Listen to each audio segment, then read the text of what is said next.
everyone. Welcome to another episode of Unbreakable with Jess Marie. Today, guys, I am mobile. I am in the heart of the Galleria. I have pulled up on my girl in her salon today, and she is going to have a conversation with me. She is a hair guru. She has been in the game for almost 10 years. She has her own products. Her own products still in Walmart. They're also in a beauty supply store in North Houston.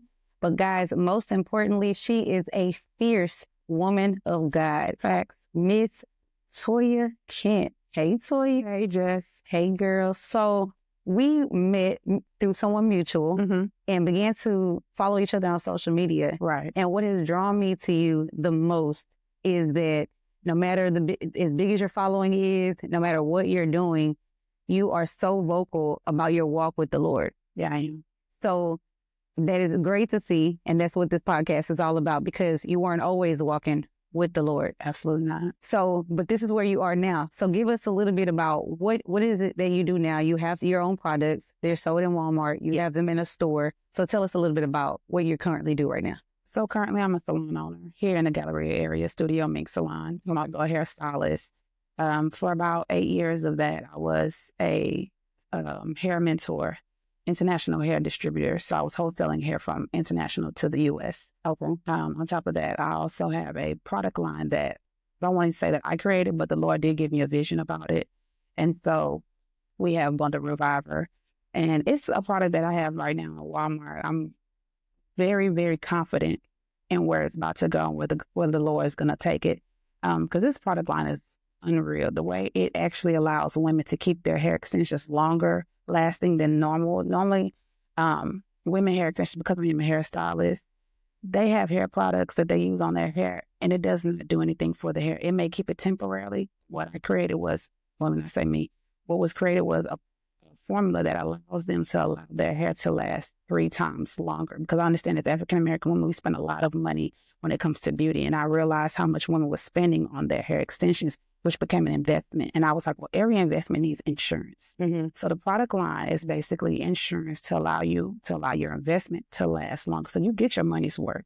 So this keeps your hair durable. It brings it back to life. And that's what the name of the Bundle Reviver. So within 10 minutes, the way your extensions was when you bought them initially is what they will return back to. Wow. Okay. So typically without products, how long are women being able to use these hair products, the hair that they're buying? Well, with the type of hair quality we have now, because you have to understand everything has been saturated. So now the quality is not the same as what it once was. So with the type of hair extensions that's out now, the average woman's probably keeping her hair extensions for maybe 7 to 9 months if it's good quality. Normally, African-American women are spending on average $500-$600 a month on hair extensions, right? So therefore, that's an investment, right?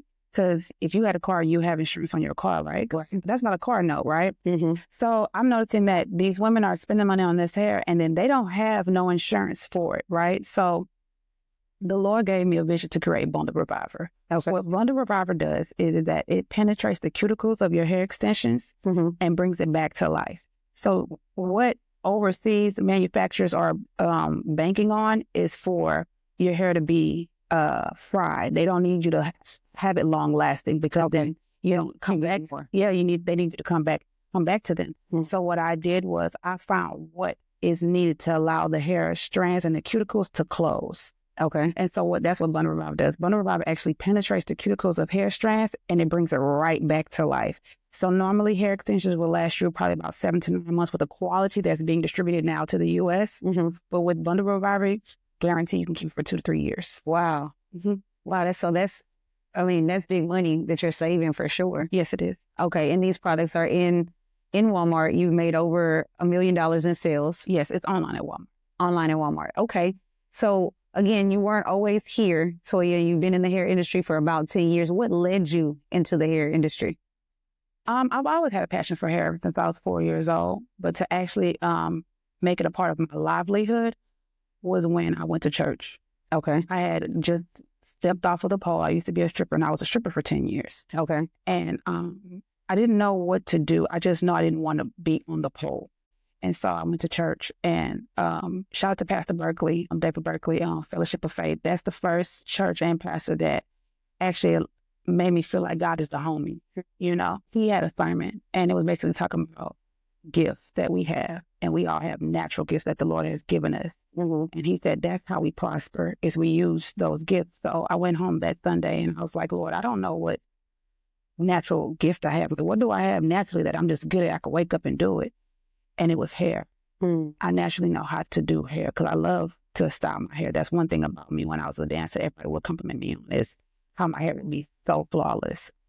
And so it was from there that the Lord took me doing hair as a very humbling experience. Because if I was a girl that was making $3,000-$4,000 a night when I'm stepping on the stage, you got to imagine how humble I had to be to tell people I'm doing sewings for $50. I thank the Lord for that experience. So you've been in the hair industry for about 10 years. How long have you owned a salon? 2017. So about eight years.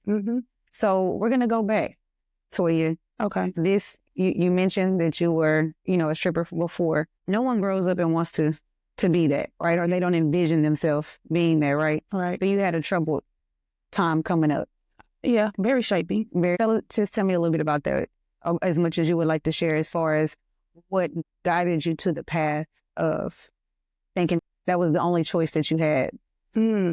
Okay, so I will start at the time where I'll say about 12 years old. Well, no, I'll say 8. So 8 years old was the first time I realized that there's something higher than us. I just didn't know what that was. My godfather was in a very bad car wreck, and at 8 years old, I saw a vision of him with his head in his hand, and he was telling me that he loved me. And I know that sounds pretty horrifying, right? To say that at 8 years old, you're seeing a vision of a man that's your godfather with his head in his hand. And so I was like, but I wasn't scared because it was my godfather, and I didn't know to be scared, right? And so I woke my mom up. I was like, hey, I saw Cat Daddy, and that's what we call him, Cat Daddy. I was like, hey, I saw Cat Daddy, and he had his head in his hand or whatever. Like, my mom, she's a Caribbean woman, so she was definitely like, go back to sleep. We got to wake up early in the mornings because that's, immigrant group, they work. That's all they know to do is work. So she was very tired. She was just like showing me or whatever. And so 6 o'clock that morning, you got to understand, back then we have it's the social media to find instant news, right? And so we got a phone call at 6 o'clock in the morning. And I heard my mom scream and drop the phone. And she was like, he's dead, he died. I said, who? And she was like, Cat Daddy. So even still then at 8 years, I'm not processing death. I don't know about death. I'm just like, what do you mean he's dead?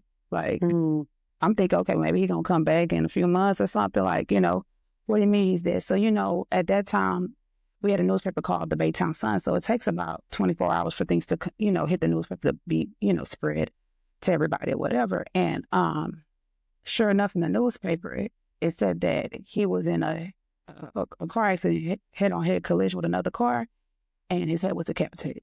Oh, wow. So you had that vision before you even knew he passed away? Yeah. Oh, wow. Okay. And so this was like 2 nights before. Okay. And so when my mom saw the news article, she just looked at me and was like, how did you know? But that wasn't when I felt like my mom kind of got scared of who her child was. It wasn't until we actually went to the funeral. And back then we would put we throw rocks or dirt on not rocks, dirt on the casket and it's lower down, right? And again, 8 years old, when I started seeing people do that, I threw a fit. And I started pushing people, and I was like, don't throw dirt on him. He don't like dirt on him. Like, don't do that. Like, he don't like dirt on him. And then my mama was like, no, that's what we're supposed to do. And I was like, no, because you killed him. Oh, wow. And this is where life got real for me. For me to tell my mom that she took a part in somebody's death, that scared her because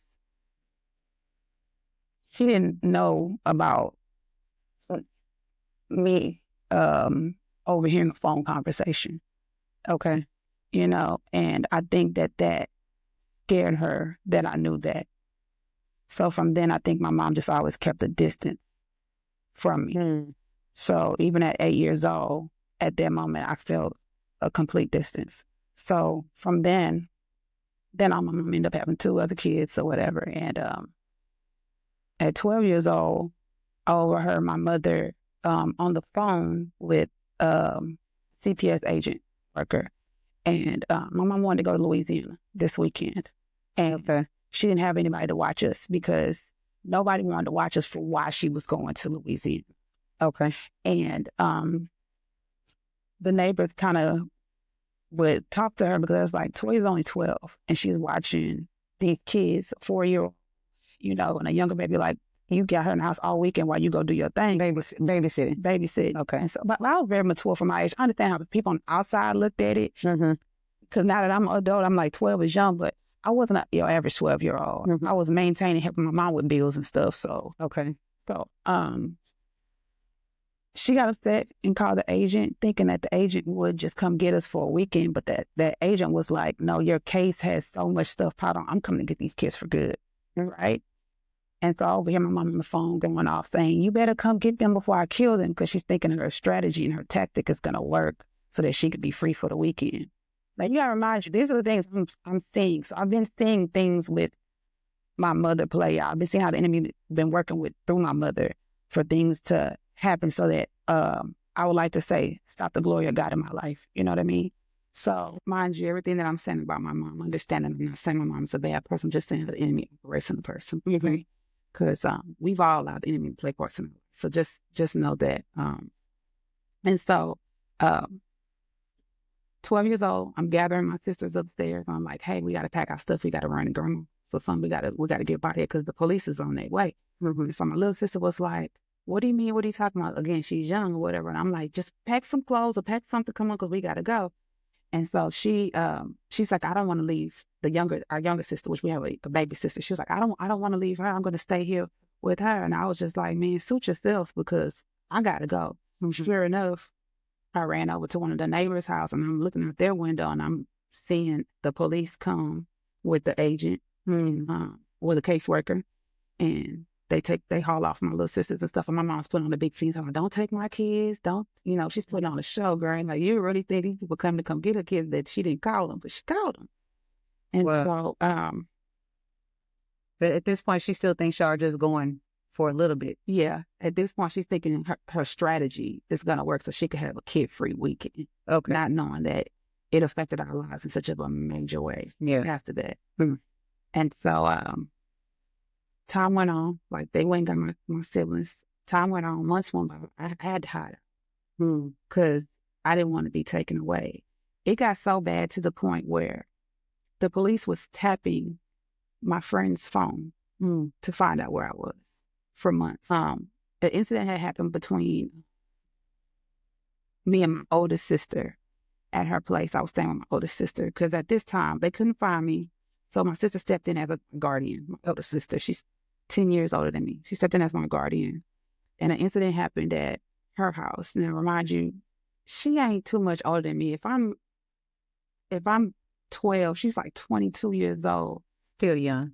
So young adult. Partying, thugging, doing whatever. And she's trying to raise her sibling, but she not, because she free. You know what I mean? So we're quarreling all the time, having, arguments, because it's like, you're not my mom, you can't tell me what to do, but I'm your guardian, but I'm still young too. So it's like, we just kept having situations. And so my life ended up getting real troublesome for me. So I tried to commit suicide. So, and I still have the lines. You can still see them clear as day. Wow. See how close it is to the vein?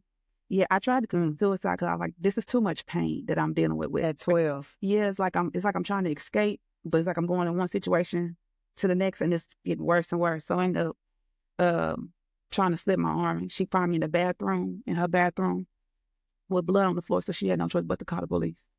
Wow. Right? So with that happening, they kept me. Now I'm in the system or whatever, and I'm going from shelter to shelter. And as I'm in these shelters, some of the most horrifying, gruesome things do happen in there.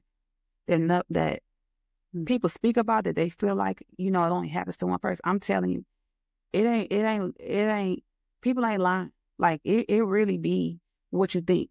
What people, well, not what you think, but what people say. Like, and sometimes we hold back on some of the things because we still got to digest that.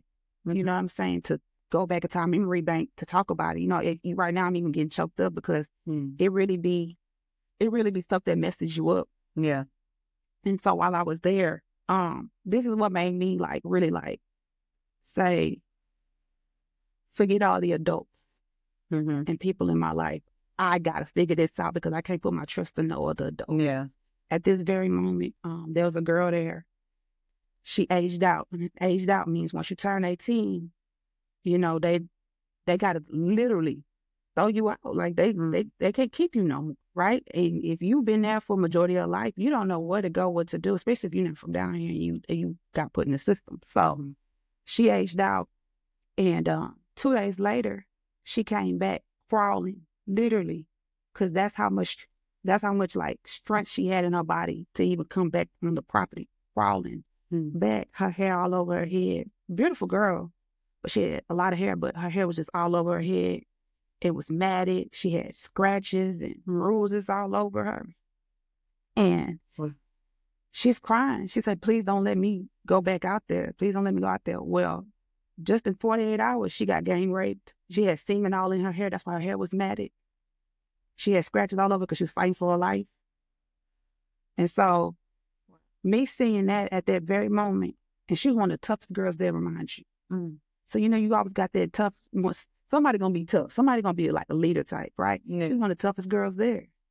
And to see her like big, holding on to the operators, like she had like a skirt, like a hem, holding on to the hem, like, please don't let me go back out there. At that very moment, I made up my mind. I got to do this for myself. I can't leave my life in the hands of these adults because these adults don't care. And you're 12 years old seeing this. At this time, 13. 13. Okay. Still very young. Yeah. Wow. I'm 13. And so I ended up going to a foster home with a lady and a man. And I just wish caseworkers would actually do a little bit more inspection on who they allow to take in kids because, again, sometimes you put a child in the worst situation. Just needless to say, I was only there for maybe 36 hours before I planned my escape. I had to pay attention to how she was setting the alarm so I can get out. And I realized she had locks on the doors, like them gate locks on the door, so couldn't go through that way. So I said, the only way I can get out of here is I jump from this 2-story window. Now, remind you, everything is strategically made in that house because why is it a thorn bush? Well, right outside the window. Out of every kid window, but it ain't a thorn bush around the adult windows. So it was either jump into that thorn bush and get cut up or stay, right? In case you want to jump out the 2-story window. I took my chances. So I jumped out of a thorn bush. I jumped out the window into a thorn bush, scratched up, toe up. I ran all the way from Kirkendall to basically like Federal Road. I don't know if you know how far that is. Kirkendall's on the north side. And Federal Road. I ran with a backpack and the clothes I had on my back. Well, not a backpack, it was like a duffel bag. And I put it on as a backpack though. And I literally ran through woods. I ran through so much stuff, like even my face, my body was all tore up. I had mosquito bites all over. It looked like I had hives, but it was mosquito bites. And I just ran. And I didn't even know that I was running east. I was just running for my life. Yeah. And sure enough, I'm running towards the direction of that I didn't know was home. Okay. Because I'm from Baytown. Okay. So Federal Road and Baytown was like a 10-minute drive for it. So from there, you know, I ended up, my mom, so I don't know how detailed you want me to get in this part. Yeah, whatever you feel comfortable in sharing. I mean, it's a heck of a story. So the person who door I knocked on was a man that had an ankle monitor. Okay. And he was a white man. And I knocked on his door. And I said, please just come and use your phone. I need to come with mama. I had to run away from this place that was treating me real bad.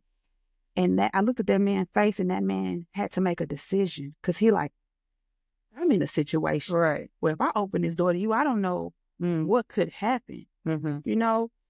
But I just thank God that he compelled that man's heart because he opened that door. He let me use the phone. He went in his room. He told his sons to come. He had younger sons. And he was like, take care of her, make sure she good, fix her something to eat, this and that. But he closed it up. Like, you know. I don't want no parts. I don't want that. Right. But I appreciate that. My mom came and he was trying to offer her money. I mean, she was trying to offer him money and stuff. He was like, no, man, I just want to make sure she's good and I want you to know in a sense. So after that, I ended up getting into a relationship with a guy, my first child's father. He was a drug dealer. And he was the guy that taught me how to sell drugs and how to make it. So he taught me how to make crack. And I mean, from there, I just figured out my own way on how to live. And I got, like I said, I got pregnant for him, and he ended up going to jail. So I had to choose like how I'm gonna make this work. Like, cause he was the only person I trusted. Even at that time, he wasn't someone I even should have been dealing with at all. But he was the only one that I felt like could help me get to where I was going. But he had his fair share of doing, you know, some things, some terrible things to me as well. That And you were forgiven so young. oh yeah, I was going through stuff that 30-year-old was going through at 13. And so clearly he was grown. Yeah. Okay. He was older than me. He was 4 or 5 years older than me. Okay. Yeah, so, but he had already had like his dark past already. And then he just, on top of mine, like some things I don't even know how I survived. You know what I mean? So he ended up going to jail, and I had to use the things that he taught me to manage through life. And one thing he always told me was that as long as you got this, you got power, which is correct. He said you have power over whoever wants it. So I took that and I told the lady, I said, hey, I got a baby and I'll pay the rent, but I'm not old enough to put my name in this apartment. You know, as long as I serve you, can you put your name in the apartment for me? She was like, bet, didn't even think twice about it. You know what I mean? So I have a townhome now with a baby. And at this time, I'm probably about 16, maybe 15, 16. No, 16. I'm 16. So you had your baby when you were 14? I got pregnant at 14, had it at 15. Okay. So I got the apartment now at 16. Okay. So I'm in high school and I'm selling drugs. To be honest, most of my money came from teachers. So they was the ones that was supplying me the most. Yeah. By 17, I had a second apartment, 2 cars. And I'm living on my own, by the way. I don't have no guardian, no parent, no nothing. So my life is truly being operated by me. I get pregnant again at 17 by the new person that I'm dealing with. And I taught him how to do what I'm doing because I felt guilty that his mama was one of my legs. But I didn't know that was her son. Wow. Because he was a kid in my class. Okay. And he was always so sweet, so nice. So, you know, he was just a really nice kid. You know, he just seemed like a nice kid in an unfortunate situation. So it wasn't until one day I was serving her that I see him come outside and take the trash out. So every time I would see him in class, I would understand now why his shoes looked the way it did or why his clothes looked the way it did. So what I would do was I thought I was doing something right. But again, I'm still a child still, right? I ended up, like, whatever his mom would pay me, I just tell my brother, go buy him stuff that he think a guy would like, his size would like. Well, you know what boys will, would want or whatever. So I thought I was doing some stuff like that, or I would just put money in the locker. But that would be me trying to recycle the money back, thinking I'm doing something. And so then I ended up falling for him because I realized, like, he's actually really cute. He just was dirty because his situation was, so I'm taking a liking to him and I'm liking him. So I'm just showing him how I do and operate. Let me tell you how funny things are. Do you know that while I'm pregnant with my third child now, so I have 2 kids now, already had the baby. So the last 2 with him? No, the first one was with my first baby daddy. And then the second one is with the guy who I was serving. Okay. So now I'm pregnant again with a baby with him. Okay. For him. Because I was pregnant, I couldn't move in the streets like I normally move. I had to turn him over to my plug. Okay. And I had to, tell him and my plug, like, hey, this is the situation. Y'all gonna have to deal with each other. You're gonna have to deal with him. Like, this is my baby daddy. He always been around with me. He good, whatever. The moment my child's father got that plug, I was sitting in the house with 2 kids, pregnant, no life, no car, no food. Wow. Yep. So you put him in to be the man for one, because you're pregnant, Mm-hmm. and instead of him providing, he was. Oh, he took off. He took off. I remember one day I called him one time I was hungry, and he said okay, and so he called me. He was like, "Come to the door." So I'm thinking maybe I'm at the door and he ain't come inside. Don't. He told me to come to the door because he gave me. This is why I don't like Burger King to this day. I'm traumatized. He put the bag at the door and burnt off. Like Uber Eats, but way back then. Yeah. Hey, say, man. But back then, that was really like, what? Yeah, that was an insult. Yes. I got your kids, like, like, yeah. He placed the bag and left. Carl said, how dare you leave food at the door for me? Like, what's wrong with you? The fact that we accept it now, like, Yeah. but it's crazy. I was like, how dare you? And he was just like, I'm busy. I'm moving. I'm shaking. I said, you wouldn't be moving and shaking if I didn't give you my plug. So I got stressed out and I ended up losing the baby. Oh, wow. I was 7 months pregnant. Wow. And That's a long time to go. So you have to understand that I had to birth this child. Right. So my breast was still producing milk with no child. So I'm going through all of this at a very young age. So at that moment, I remember looking at myself in the mirror and I said, I'll never let a situation like this plague me again. So then that's when I started hustling real hard. Hence why I have this tattoo on my arm, because the streets where I'm from, they named me that. They named me Lady Hustler. This is self-proclaimed. Because all the men was like, and the boys was just like, man, like, you really out here, like, doing it. Like, you got the lowest prices, your product pure, everything good. This, that. So I was really doing it. By the time I was 18, my brother would tell you, like, before people was buying sections in clubs and having X amount of bottles, I was 18, 19 doing it. Mm-hmm. This time I'm already in my third apartment. This one's a townhome, fully furnished. I got fish tank going on and stuff. You know what I'm saying? Like, I'm already I have a grown woman house at this point, because I literally had a lady in the neighborhood decorating for me. I got 2 cars, we're wearing the latest or whatever, and You're putting about how old? oh, I'm 18. Oh, 18, you said. Okay. Yeah. Yeah, we 18 at this point, yeah. My brother, yeah, we 18. 18, 19. No, 19 came once I moved to Houston. Okay, so now we 18 still. Okay. So I'm putting people in position. Like I said, I'm putting different guys in position. You my muscle, you my protector. You're gonna make runs for me, you're gonna do this, and the third. Well, I had this really, really big exchange that was supposed to happen in Houston, Southwest, with some guys or whatever. And I needed muscle with me because I didn't want them to see this young girl with all this stuff and they play me, right? So I had to act like I had people with me, you know what I'm saying, that was going to cover for me or whatever. I didn't know that one of the guys, he ended up bringing somebody else too. And I told him I didn't need him to bring somebody. I told him I just needed him, you know what I'm saying? Basically, he was supposed to be my lookout person or whatever. And he brought the other guy with him. But I just wonder why he brought that guy, because that guy seemed real timid. You know what I mean? Like, you could have just left him, honestly. I don't even know why you even had him. And that's not the type of person you bring. You know what I'm saying? Yeah. Like, he's one of them guys that every time they did something, they got caught type of guy. So I was just like, why you got this guy ride with? He's like, nah, he cool. He gonna make sure this and this, that. And I'm just like, nah, that's not the type of guy you have rolling with me, But I ain't say nothing because I needed him to be with me. You know what I mean? And so, there were some things that when I'm putting all my product in the car or whatever, I noticed that he had something wrapped up and he gave it to me. He was like, here. And so I had looked at it and I was just like, and I flipped it back over, I wrapped it back and I put it back in the car or whatever.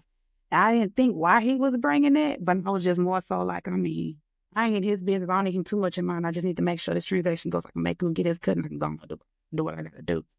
So we on 225 or whatever. And he blowing the window or whatever. Police pulls us over.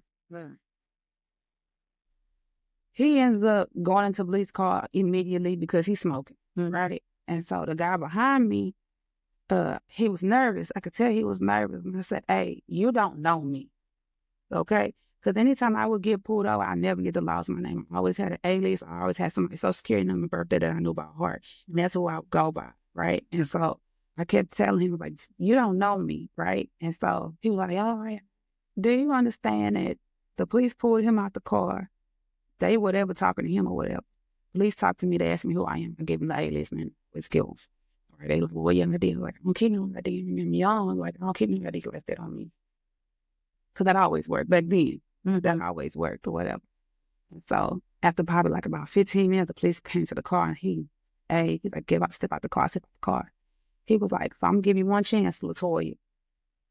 So immediately when he said my name, I did one of these moves to look at old boy that was like sitting down on the side of the field with his hands behind his back or whatever. Look, and I said, like, so I was like, you a mark, like, Yeah, why would you do? why would you do that or whatever? So he put his head down or whatever.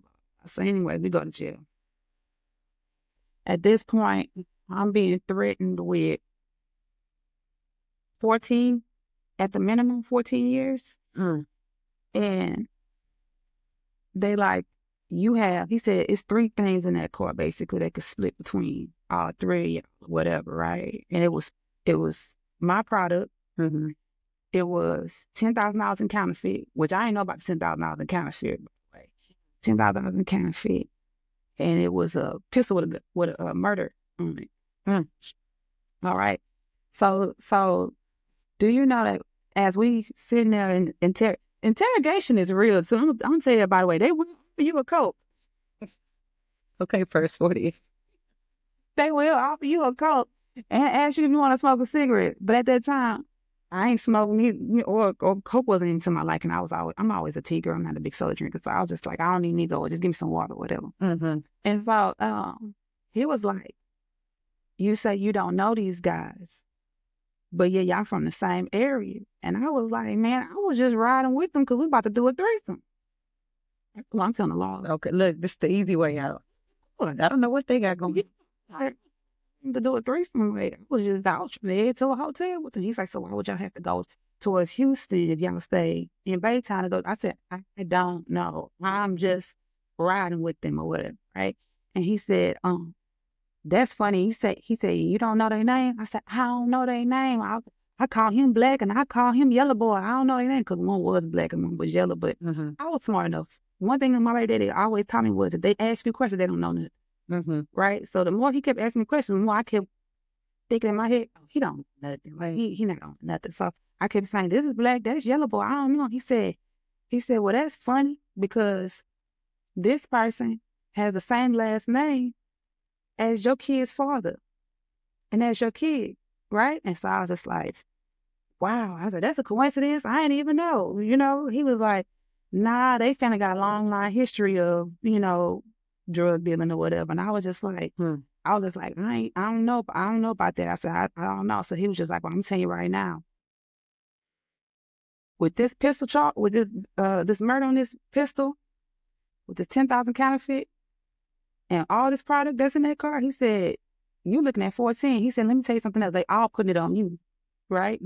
I said, they are. And he was like, yeah, both of them. They put it on you. They say it's all you.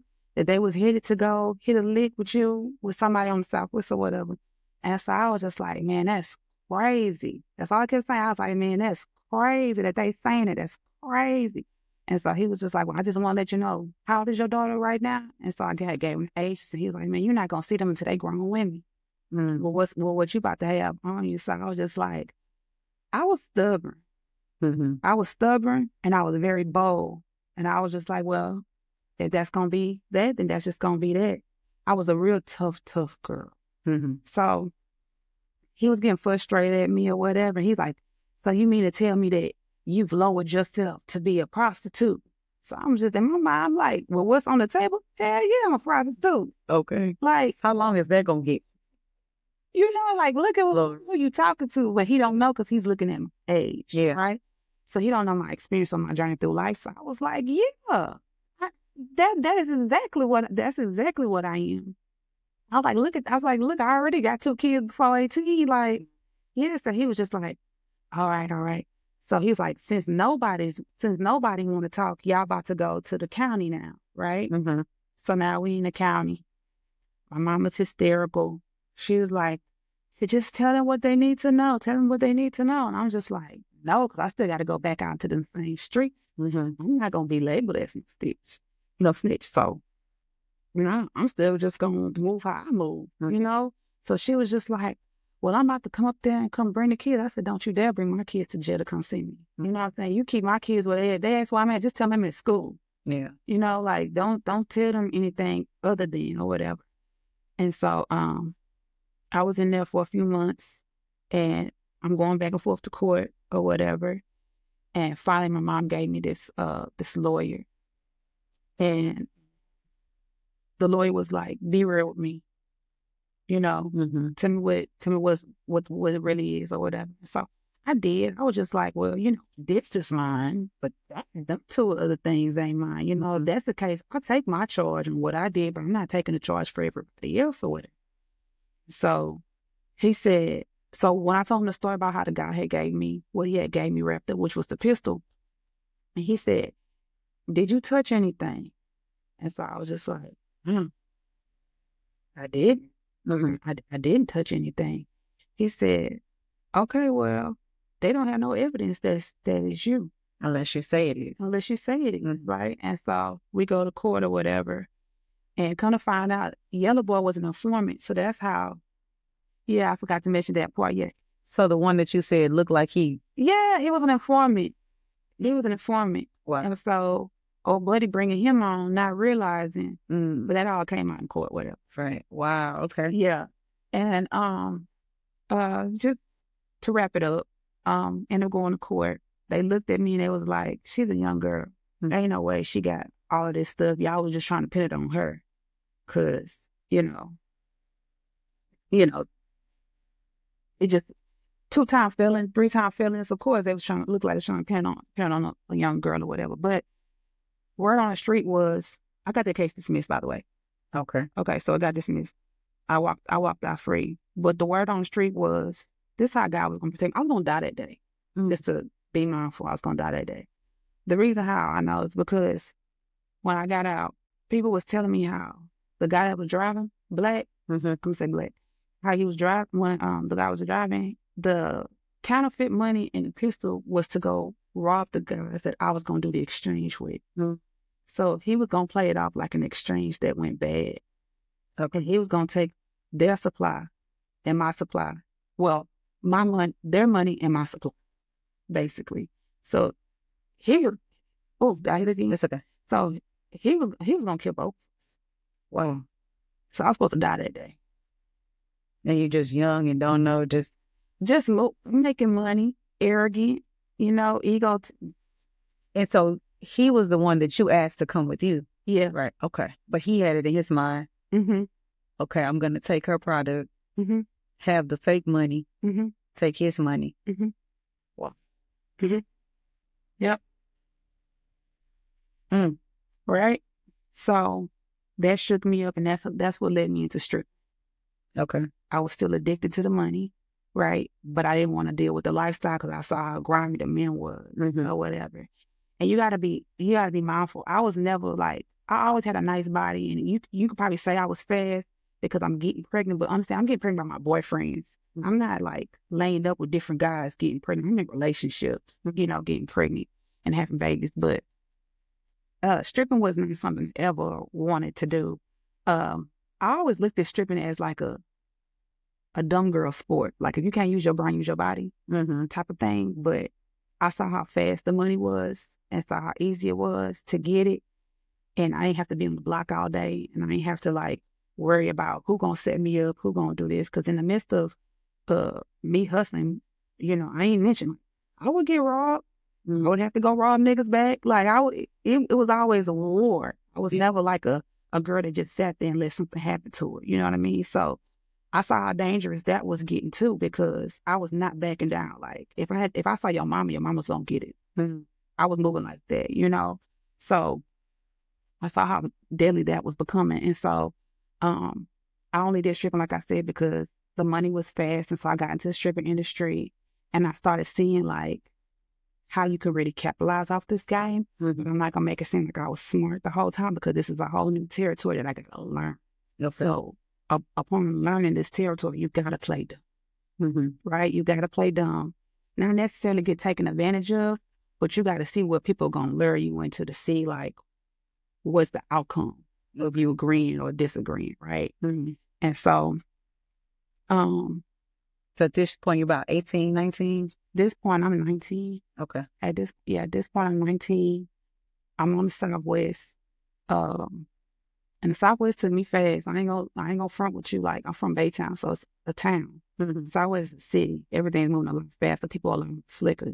So the West took me fast, but not in a bad way fast. It just put me in the game, right? On how you can make this money, how quick you can make this money. Everything's a finesse Okay. type of thing. And so by 19, I'm already I got a house in Pearland, 4-bedroom house in Pearland. I got a Jaguar outside. I got a Chrysler 300 outside. And my house, like I said, fully furnished. We're making money. Like we're making big money. Like, we was in the era when it transitioned from a person give you a $20 lap dance to a person making it rain. So I didn't walk into the like the era where it's already money. No, we transitioned to this. So you gotta understand how people's losing their mind throwing money in the air. Mhm. Like every other night we walking out with like 2, 3 big black trash bags of money. So I started feeling invincible. Mhm. So I started to dabble into drugs. But now I'm not selling, I'm doing them. Wow. Okay. So I started getting addicted to downers, Mhm. right? Because like I said, I feel invincible. I feel like look what I done, all what I done been through, and I'm still like feeling like I'm untouchable, right? Mhm. Making all this money, got these men stupid behind me, doing whatever for me, you know what I mean? Just living this life or whatever. And it was drink. That's when drink was like Mhm. at its peak, right? And I had plugs where I'm getting pints from California coming down or whatever. And I would take a pint out for me and then sell the rest to whoever. But it wouldn't always be like this is the transaction all the time because you couldn't really get real drink at that time easily because they was like stopping stuff through the mail and stuff like that. So when I could get, I would. And so I started becoming addicted to it. Mhm. And sip every day. Every day I would pull up and I would take handlebars or what they call bar pills or Mhm. whatever that was. So I was on downers, and how I woke up from that was this guy who was giving me my drink whenever I couldn't get my pints myself. I thought he had a new car, it was a Mercedes. I was like, dang, mate, that car is fly. Like that's a dope car, whatever. He was like, yeah, man. He was like, as long as I got you and such, I'm gonna forever have new cars, right? So it's like he played me in my face like I was a crackhead or something. That's how I feel. Mhm. Cause I had a $3,000 a month habit at that time. So Oh wow. yeah, I was spending 3,000 with him. So were you using this like was that making you comfortable to work or is this something that you just picked up? Um, it allowed me to not like have to like deal with the day. Okay. I didn't want to deal with the day. I think I just found myself depressed and didn't even know it. Okay. So it just allowed me for the day to just go out or whatever, and not have to think too much about stuff. Mhm. Cause I mean, granted, like yeah, I'm getting all this money. I was sad, Yeah. very sad, but nobody could tell because once I got a painted face on, Mhm. I'm good, right? Mhm. But I was very sad. So when he did that or whatever, that like woke me up like that, and I was just like, "Bro, you trying to play me in my face? Mhm. Like that's not something you tell somebody, right?" Right. Like, so I was just like, "No, I'm gonna leave this alone." So I left it alone.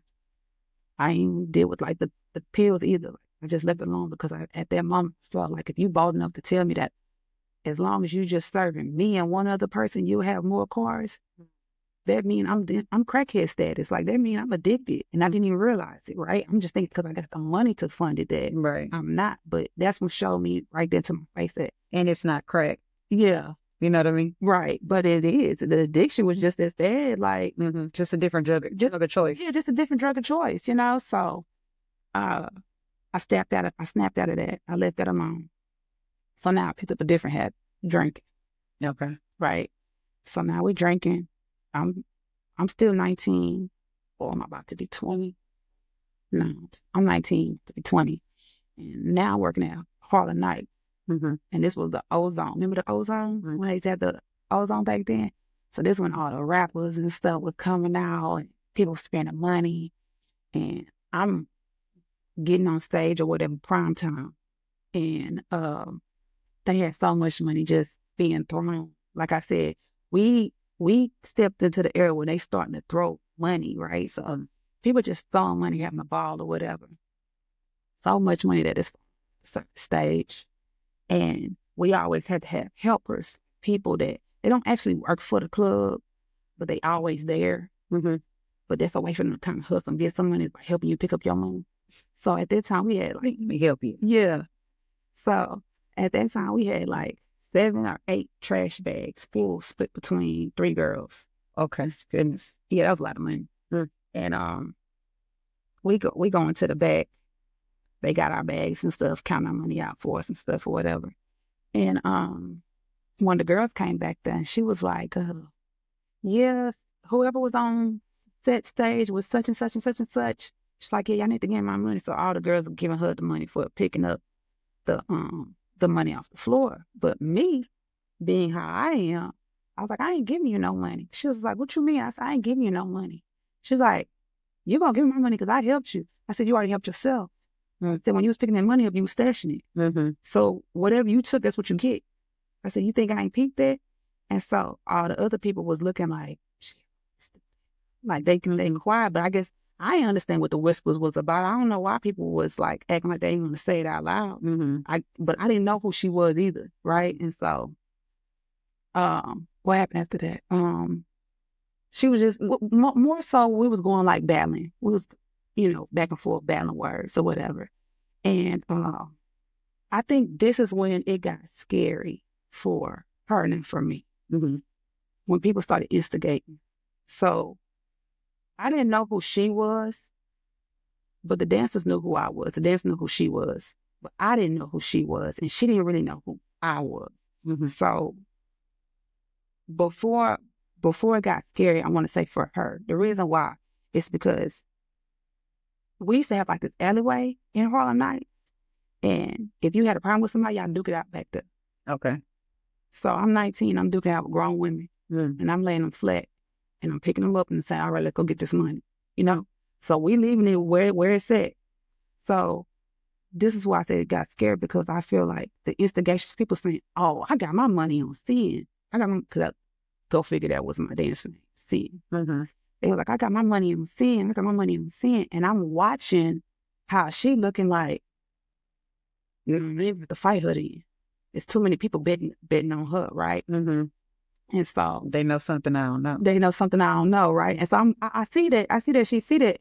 So as I see that she see that, I could tell you, I feel like I'm getting a little cocky. And then I ain't gonna front with you. I think I took an X pill that night. Okay. So I'm definitely like, yeah, babe, I'm about to work you in this alleyway so good, my girl. Like, you want something? I'm about to knock some change about you, like for real, for real. And so she's just talking. She was like, nah, you gonna give my money this and that third. So I said, hey, if you still talking, when I turn around and put my stuff up in this locker, I said, I'm gonna let you where you stand. Cause we ain't going in the hall. Yeah, we ain't going in the hallway, right? And so everybody was like pushing stuff back, like, no, cause she's serious, right? Cause I was serious at that point. I'm just like, man, like, ain't no point in talking to you. Mm-hmm. And so shut my locker and I turned my body this way to turn back around. Cause remember, the locker's like this. Mm-hmm. So you got to close it like this. So I turned my body like this. Turned my body like this. And as soon as I face her, she boom, hit me in the face with the end of the pistol. She was right here. Immediately, I thought she just had a mean right hook, and I couldn't let her hit me again because it hurted. Yeah. Like I felt something go in my face. So I ain't gonna say we fighting. I hit her so hard, we to the ground now at this point, and I'm on top of her, and I'm just wailing off on her because I'm like, I cannot let her hit me again, because if she hit me again, I don't know if I'm gonna make it from the next hit that she hit me, because that's how it felt like. It felt like a blunt hit, like. So I'm on top of her, And I got up between the lockers. I'm just pounding her head, pounding her head, pounding her head. The security or police, whatever you want to call, you know, if it's somebody that was hired that night or if it was just a security guard, I can't really tell you.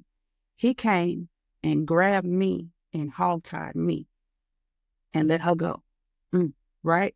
And everybody was screaming like, why you let her go? Why you let her go? She the one that hit her first. He was like, nah, she about to kill her, which is true. I was trying to, because I feel like you hit me too hard. Like, that was too hard of a hit.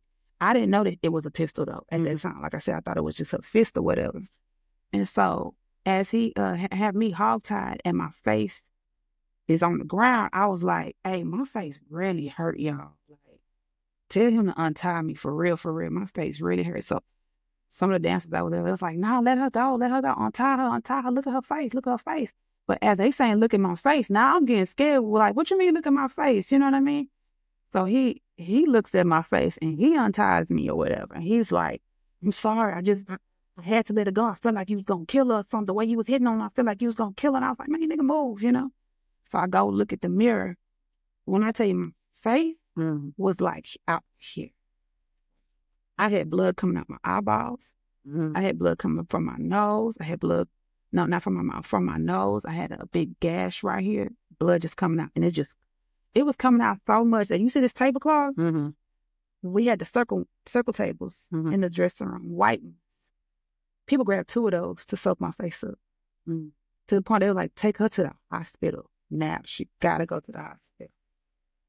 I go to the hospital. They said that all of this, because right now the whole right side of my face is titanium, by the way.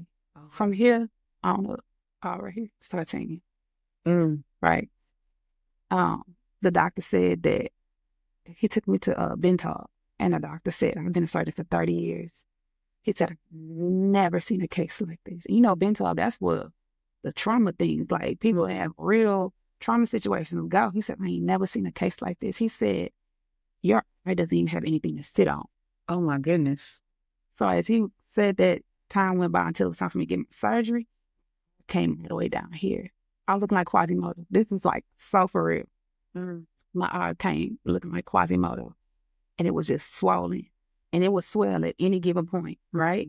Because it doesn't have nothing to sit on, so it's touching on stuff. And he said they hit you so hard that they hit your skull, right? But he was like, your skull. He's like, I'm picking out, like I could see part of fragments through the X-ray and stuff.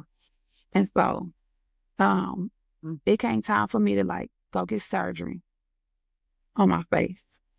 And he said, I ain't never seen a case like this in 30 years. He said, but I'm going to pray to God that I know what I'm doing, that I know I could reconstruct your face back, to the point I had to give him a picture of how I look so he can see if he can like do that to my face. So my godmother was there. My God was like, before you touch her, can we pray that God is the one operating her? I don't even want you operating her. I want you just to be a vessel. Sure enough, we prayed. He worked on my face for about a year, maybe, or a little shy of a year. I had to wear a bang this side of my face to cover. As you know, my suit is normally, I'm more so my suit on this side, but I had to wear my hair like this to cover this side of my face because it was still trying to adjust, still trying to heal. But remind you, I'm still dancing too because I still got money to make. So you got to understand, like, even in the midst of that, I had to let girls make it because I don't know what was going to happen to my face if I let somebody touch it. It wasn't all the way healed. And it wasn't all the way healed. So upon that, the girl ended up going to jail. Right? And guess who the cellmate was? My sister. You can't tell me like the 22-year-old, the one that you were living with? Okay. So at that time, me and her wasn't speaking, right? And she basically had to go to, what is it called when they, solitary confinement. My mama said she ain't heard from her in like weeks. Kind of find she was in solitary confinement. Why was she in solitary confinement? Because the girl came in jail boasting about it. She hit a girl in the face with a pistol.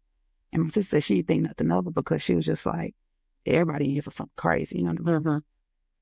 But she said, once she said it was a stripper, she said she started asking questions. And so she said once she found out that it was me, my sister said when they locked them cell doors, she let loose, you know. And I just found that to be, what's the chances of you in a cell with my sister?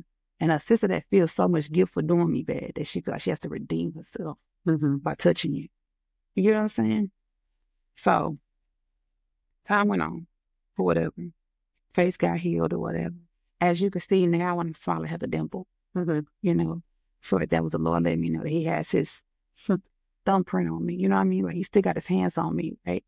I didn't have a dimple before, but I got a dimple now when I smile because that lets me know that God has always been with me. I don't care how bad it looked. You know, God has always just truly, truly been with me. And so, I seen the girl. Now, remind you, this situation actually is what brought me closer to the Lord, by the way. Okay. Because a part that I left off was she had the choice of hitting me with that pistol or shooting me because the pistol was loaded. Come to find out. You get what I'm saying? And so I thought about all of that, thought about how much anger I had in my heart for her for a year.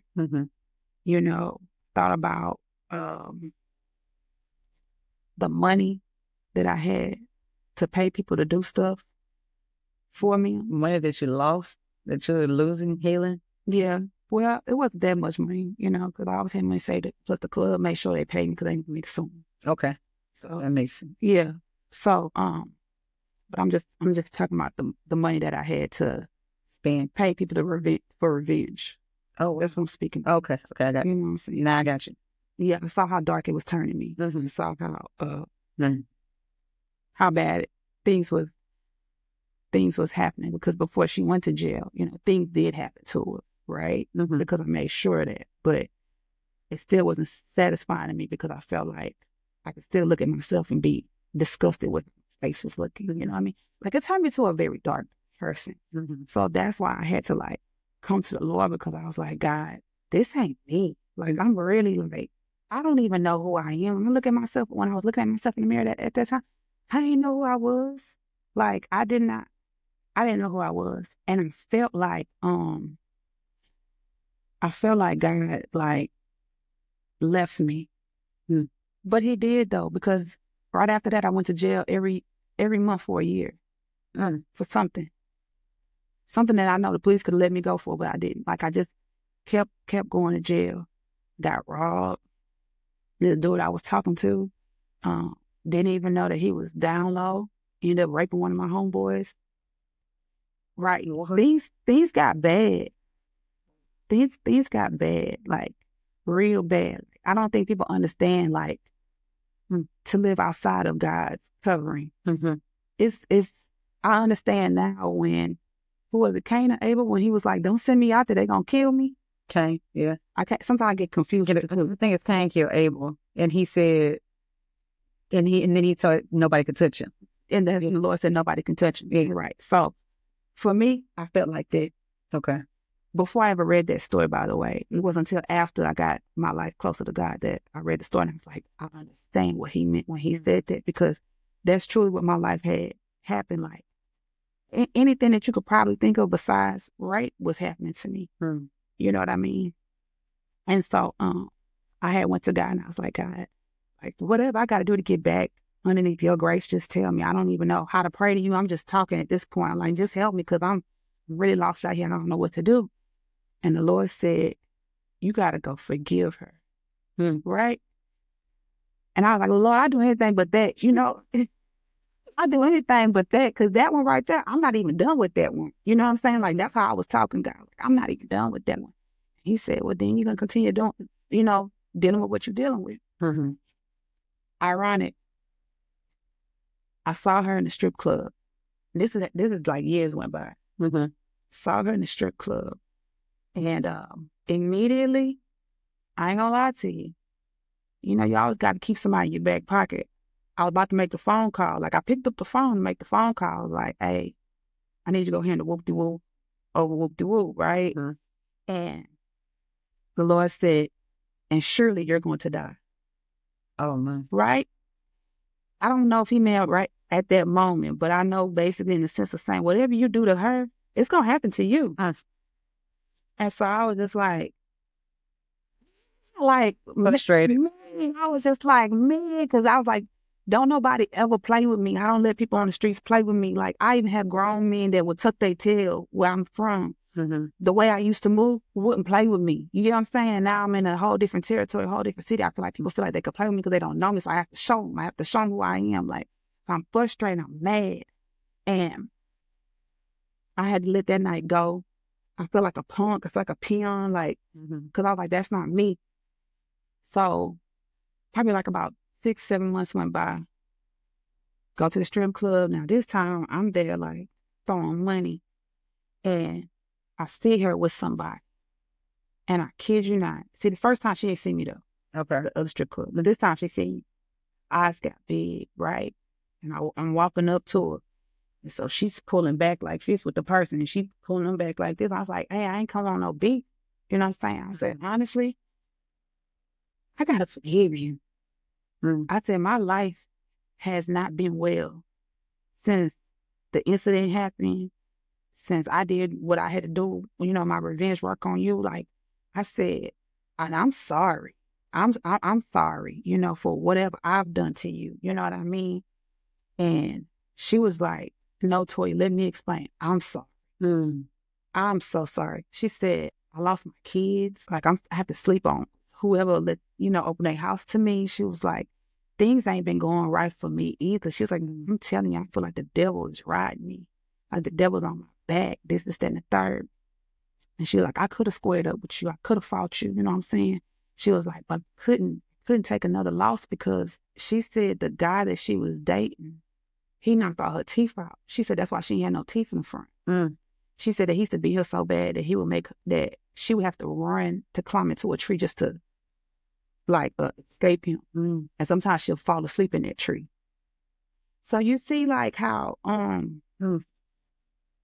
we don't know nobody's story, but we don't understand why they have to operate how they And why they move the way they move. and why she was probably so desperate to get some money, extra money, because she had to get a way out. Like that's what I'm saying, how the devil plays us and puppeteers us, right? And so believe it or not, I got a stack of money in my hand and we talking and we both crying. And people are looking like, What's going on? What's going on with these two? Like these two had an all-out war. You know what I mean?